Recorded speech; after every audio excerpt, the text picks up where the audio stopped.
আজকে ট্রাইব্যুনালে আপনারা জানেন যে 4টি মামলায় কার্যতালিকাভুক্ত ছিল।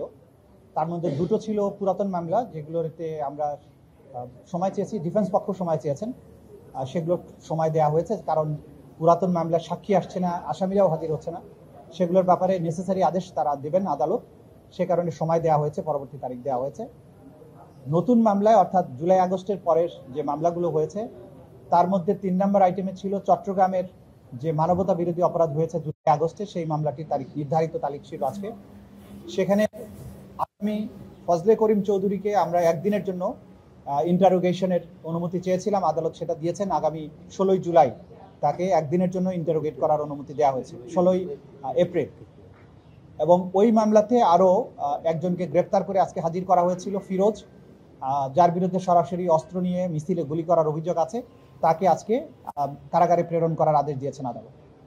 এর বাইরে চট্টগ্রামের মামলায় 359 জন আহতের খবর আমরা পেয়েছি, 459 জনের আহতের খবর পেয়েছি, 9 জন শহীদের তথ্য পাওয়া গেছে। আসামি যে কয়জনের বিরুদ্ধে গ্রেপ্তারি পরোয়ানা জারি হয়েছে তার বাইরেও অনেক আসামির তথ্যাদি পাওয়া যাচ্ছে। আমাদের তদন্ত সংস্থা দিনরাত কাজ করছেন বাকি আসামিদের শনাক্ত করার জন্য, এবং পেছনে যারা এই পুরো পরিকল্পনার সাথে ছিলেন, বিভিন্ন বাহিনীর লোকজন, আওয়ামী লীগ, যুবলীগ, সবাইকে আইডেন্টিফাই করার জন্য যে তৎপরতা সেটা চলমান আছে। সেজন্য আদালত তদন্তের স্বার্থে 3 মাসের সময় দিয়েছেন এবং পরবর্তী 17 পরবর্তী তারিখ নির্ধারিত হয়েছে। আর সর্বশেষ চানখারপুলের যে ঘটনাগুলো, সেইখানের ব্যাপারে তদন্ত রিপোর্ট কনক্লুডেড হয়ে গেছে। এইখানে যে আসামি 3 জন যারা অন্য মামলায় গ্রেপ্তার ছিলেন, তাদেরকে এই মামলায় গ্রেপ্তার দেখানোর আবেদন ছিল। আজকে কি সব ভুলভাল বলছি? আচ্ছা, সর্বশেষ আশুলিয়ার যে তদন্তটা চূড়ান্ত হয়ে গেছে, সেখানে 3 জন আসামি অন্য মামলায় গ্রেপ্তার করা ছিল, তাদেরকে আজকে এই মামলায় গ্রেপ্তার দেখানোর আবেদন মঞ্জুর করা হয়েছে। এটার তদন্ত রিপোর্ট আশা করছি কয়েকদিনের মধ্যেই চূড়ান্তভাবে এসে যাবে আমাদের হাতে। আব্দুল্লাহ কাফি, ভুলে গেছি নাম বলতে, নির্ধারিত তারিখেই হাজির করা।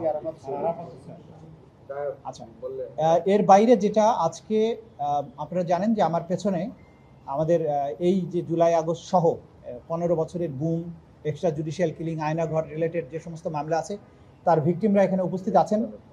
তারা নানান বিষয়ে আমাদের তদন্ত সংস্থা, আমাদের প্রসিকিউশনকে তারা সহযোগিতা করেন যাতে এই বিচারটা করা যায়।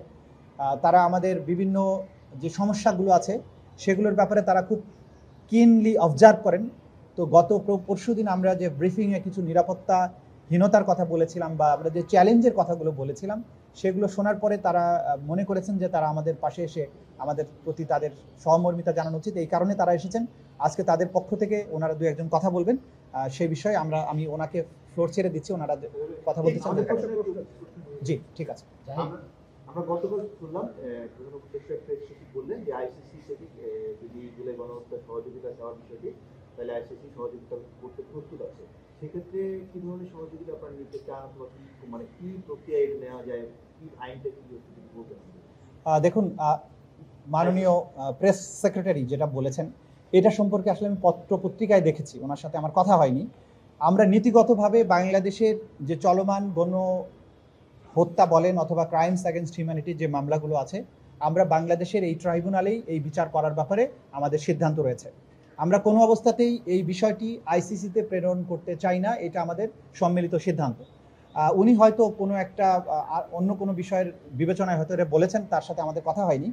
তা আমরা চাই আইসিসি যদি আমাদেরকে টেকনিক্যাল সাপোর্ট দেয়, এইখানে বিচার হবে, তারা আমাদের বিভিন্ন টেকনিক্যাল সাপোর্ট দেবেন, সেটা অবশ্যই আমরা গ্রহণ করব।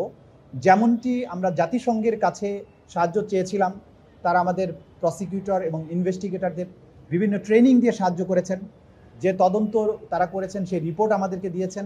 আমরা এখন তাদের কাছে চেয়েছি ওই রিপোর্টটা প্রিপেয়ার করার জন্য যত লোকের ইন্টারভিউ তারা নিয়েছেন, যে সমস্ত ম্যাটেরিয়াল তারা কালেক্ট করেছেন, সেই জিনিসগুলো আমরা চেয়েছি বিচারের স্বার্থে ব্যবহার করার জন্য। সেই তথ্যাদি পাওয়ার ব্যাপারেও আমরা প্রক্রিয়ার মধ্যে আছি। সুতরাং সেই ধরনের সহযোগিতা যদি আইসিসির থেকে আসে, আমরা সেটা গ্রহণ করব। কিন্তু মামলাগুলো বিচারের জন্য আইসিসিতে প্রেরণ করা হবে না, এটাই এখন পর্যন্ত আমাদের রাষ্ট্রীয় সিদ্ধান্ত। মামলা আইসিসিতে প্রেরণ করলে কি আর এখানে একই সাথে কি বিচার চলতে পারবে নাকি ওইখানে গেলে এখানে বিচার বন্ধ হবে? আমরা যেহেতু এটা পাঠানোর চিন্তাই করছি না, কাজে এই প্রসঙ্গটা আলোচনা করার প্রয়োজনই নেই। বাংলাদেশ এই ধরনের মানবতা বিরোধী অপরাধের বিচার করতে সক্ষম, বাংলাদেশ এই বিচার করতে দৃঢ় প্রতিজ্ঞ এবং ইচ্ছুক, বাংলাদেশের সেই সামর্থ্য আছে।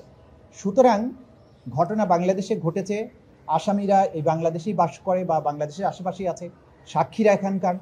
সুতরাং এই বিচার বাংলাদেশের কোর্টে হবে, এইটাই হচ্ছে স্বাভাবিক বিষয়। আইসিসিতে তখনই যেতে হয় যদি কোনো রাষ্ট্রের অভ্যন্তরে সংগঠিত মানবতা বিরোধী অপরাধের বিচার করতে সেই রাষ্ট্র সক্ষম না হয়, অথবা সেই রাষ্ট্র যদি এই বিচার করতে উইলিং না হয়। বাংলাদেশের ক্ষেত্রে এই দুটার একটাও প্রযোজ্য না। সুতরাং বাংলাদেশ আইসিসির মেম্বার রাষ্ট্র হওয়া সত্ত্বেও বাংলাদেশের অভ্যন্তরে সংগঠিত মানবতা বিরোধী অপরাধের বিচার বাংলাদেশের অভ্যন্তরেই করতে চায়।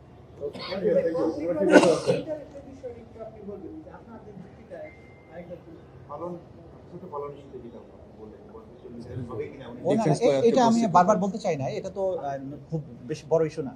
কারণ আজকে একজন ডিফেন্স লয়ার আছে, আগামীকাল প্রসিকিউশন আসতেই পারে, সেটা খুব বড় ইস্যু না, কনফ্লিক্ট অফ ইন্টারেস্ট হবে না। যদি একই মামলায় সে অন্য পক্ষে আগে অ্যাপিয়ার করে থাকে, তাহলে সে সেই মামলায় বিপরীত পক্ষে গিয়ে দাঁড়াতে পারবে না। এটা হচ্ছে খুবই পরিচিত এবং সাধারণ বিধান, এটা নিয়ে বিতর্কের কোনো সুযোগ নেই।